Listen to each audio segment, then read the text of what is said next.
Hi, everybody. In this video, we're going to walk through our syllabus for EHD 574, Stats 2, for summer 2025. I'm not going to go read it word for word. You can do that on your own, but I want to hit some of the key points so that we're on the same page and you have some ideas in terms of how best to succeed in this course. So let's get going. First thing you may notice is my office hours are a little atypical. I've got an hour late morning and then later in the evening on Mondays, and that's to adjust for the fact that, um, like I said in my intro video, I'm going to be out of the country through the end of until the end of July. And so this way it gives you some flexibility. Either you can meet morning or evening, but still our respective time zones can line up a little bit. Okay, now our course is, like I said, Stats 2, and we're focusing on multiple regression, and that includes looking at different types of approaches to doing regression, evaluating several different variables, having some effect on an outcome at the same time. We'll get a little bit into testing causal models where like A influences B, influences C, influences D, and also looking at interactions and curvilinear effects. So a lot of fun, interesting, exciting things to help us understand the world around us. Okay, as part of the course, you're going to learn to interpret the output for multiple regression analyses and summarize the results in a way that you would for a thesis, dissertation, or a journal article. So, kind of exciting, useful skills that you'll pick up there. Um, okay, the let's keep scrolling through. We have a required textbook, Keith 2019. Um, it's a very good book um, that I've enjoyed using his. I do recommend getting the hard copy unless you're really comfortable using electronic versions of textbooks. I've just heard that over the years from students. Is some feedback from them that some who will do the electronic end up buying the hard copy anyway. So I thought I'd pass that on. We are an asynchronous online course using Brightspace a lot. Your homework is done in Brightspace. Your all the videos every week, there'll be links to videos to watch. That's all in Brightspace. So you have to be comfortable, have to be using Brightspace for part of the for to take this course. Now, your grade is based on two different types of work. There's five kind of traditional homework assignments and three parallel sorts of assignments that I call result write-up assignments. And each is worth 100 points for a total of 800 possible points for the course. Now, the five homework assignments, again, they're kind of what you would typically expect. It just lets you demonstrate that you have an understanding of the statistical processes and issues that we're covering, and that you can interpret and summarize the output of analyses. So if you run an analysis, you get the results, you're able to make sense of all those numbers. Okay, then the three result write-up assignments kind of are parallel to that. That's not directly related, but they help you to learn how to take this knowledge that you've picked up and turn it into a result write-up, hence the name.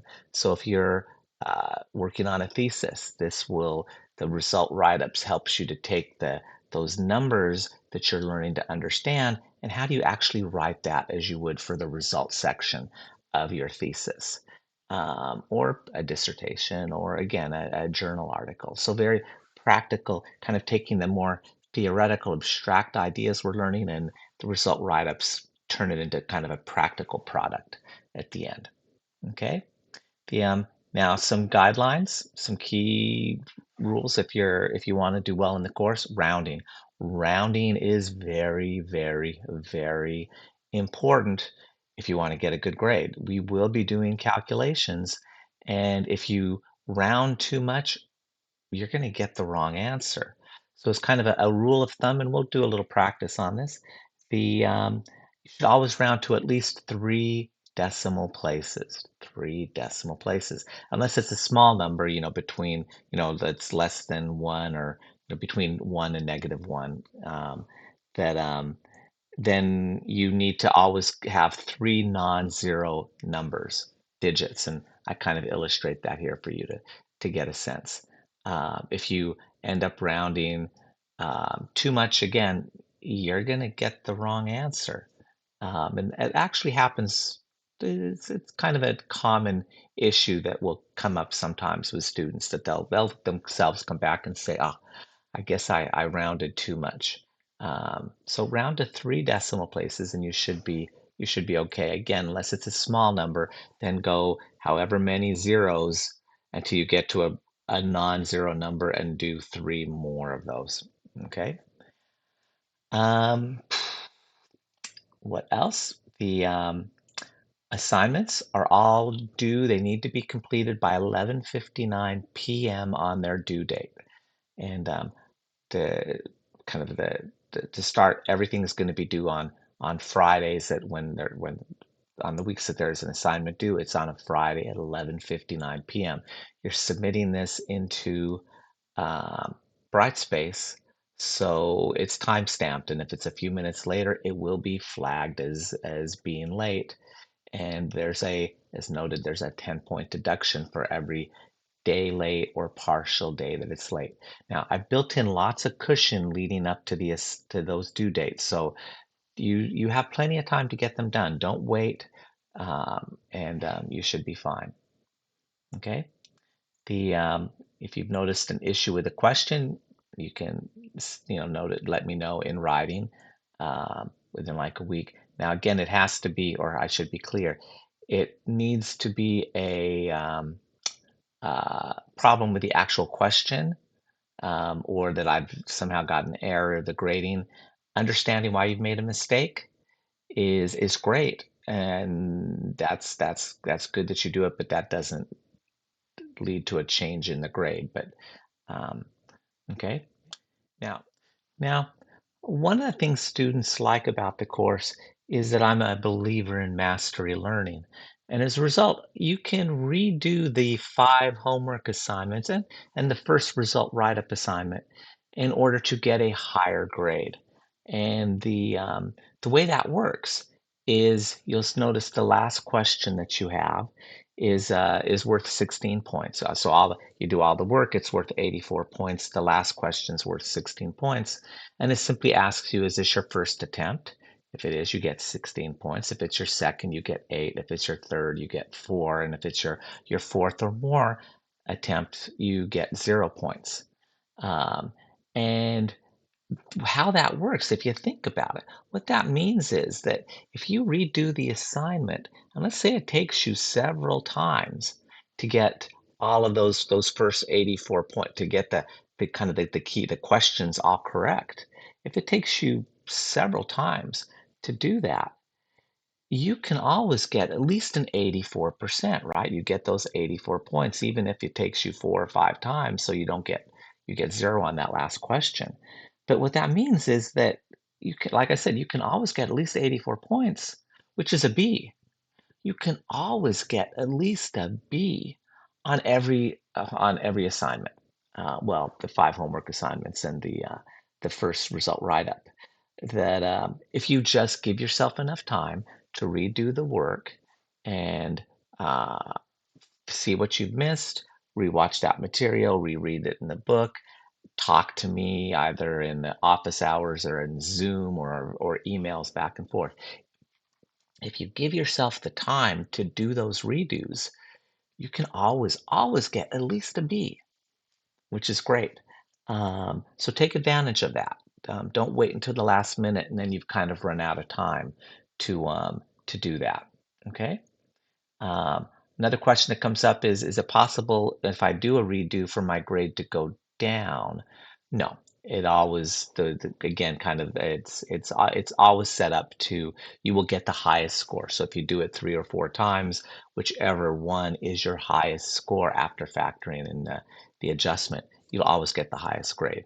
And I think it's great. I love it when students redo it. And sometimes students will redo it knowing that it's safe, even though they know their grade can't go up, just because they want to master the material themselves. They want to see what they got wrong and make sure they get it right. And I love it. I love it when I see a student that it's like, you're not going to get a better grade, but gosh darn it, you want to get the questions all correct.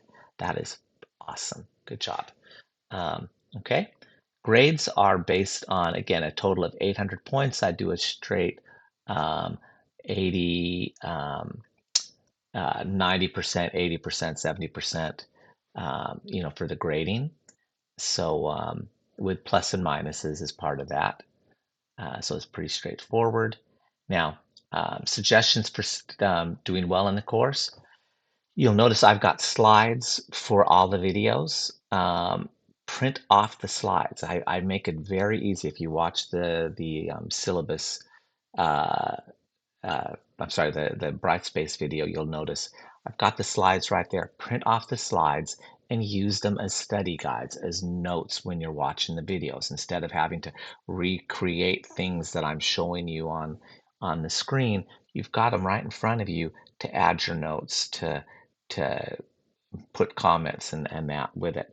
Plus, then when you're doing the homework assignment, the homework's all open book. So you can have the slides right there and kind of see how Craig is doing this, and then I'm doing it over here. They're awesome, awesome resource. It takes me a lot of work to make, so please take advantage of that and use those. Um, Other advice, stay caught up. This will take more time than the typical 3 credit course. It just will. So give you that heads up. Um, so stay caught up. When students have trouble at the end, it often is a case that they've procrastinated, they've waited, and then they just run out of time. And you get so far behind they can't catch up. So don't do that. Kind of related to that, I think the best way to approach the course is to study regularly every day or almost every day.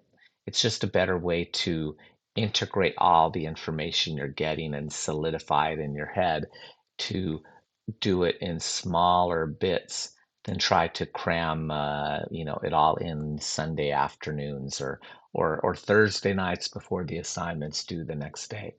Don't, do a little bit every day. Other advice, study groups, study partners are great for stats courses. I think that's wonderful. And if you can form little groups to study together, that's, again, a great idea. Um, I just ask, don't use study groups as a way of giving each other answers.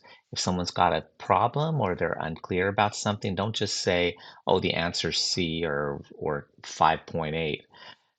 Work with them. Use it as a teachable moment. It's good for you. It helps your knowledge and understanding if you explain it to someone else. And it helps their understanding to hear it from a different person with a different perspective and maybe a different way of explaining things. Everybody wins. Okay. As I suggested earlier, because you can do those redos, make sure you submit the material early so that you have time to get the feedback and redo them. Um, Again, uh, yeah, yeah, take advantage of that. Don't wait. If you wait too long to do it, then you're not going to be able to have that. You're going to run out of time and won't be able to do the redo even if you want to. Okay. Also, finally, if you got questions, ask them. Um, Send me an email, come to office hours. I love this stuff. I love stats. So I'm happy to talk about it. Some students always comment, they don't want to bother you. They feel, no, no, no, no. I enjoy this. So if you got questions, I'm happy to talk to you. Keep in mind, I am on the other side of the planet. So it may take a little, we may need to kind of work out some times that work for us, especially if we want to do a Zoom or something. But um, I'll definitely be on email and that all the time while I'm away. Okay. Now, question students ask is, should they read the book before or after watching the videos? And I originally always thought that you should read the book and then watch the videos. But over the years, I've had increasingly numbers of students say, no, they find it better the other way. They like to watch the videos and see how I explain things, and then the book makes more sense. Um, Whatever works for you, whatever works for you is great. But something to think about. The finally other policies. We're all well, you're all grad students. You understand the honor code. Don't copy someone's answers. Don't give someone else answers. You know better than that. I do want to note that for incompletes, there's an official university policy on this. You can't get an incomplete because you are trying to avoid a bad grade or because you run out of time at the end of the semester. The way incompletes work is that once we kind of talk about getting an incomplete, all the work you've done before that counts. But going forward, now we have some flexibility in terms of how do we want to approach things? How do we want to deal with whatever's going on that leads to the incomplete? Um, the As a result, if you wait until the last minute, if you wait till the end of the semester, it's too late. Because everything up to that point still counts. There's nothing I can do to address whatever's happened. And I am sympathetic. I understand life gets in the way sometimes. And if something's happening and you think you either do need an incomplete or you may need an incomplete, talk to me. Let me know. And that lets us kind of plan appropriately and avoid, we can kind of draw the line then and think about how to proceed rather than it's the end of the semester and it's just too late. Okay? So keep that in mind. Here's the link to other humane policies. It's great. And then here is the schedule that we've got. And notice I've got each week numbered. The weeks for me start on the Monday. So it's the date.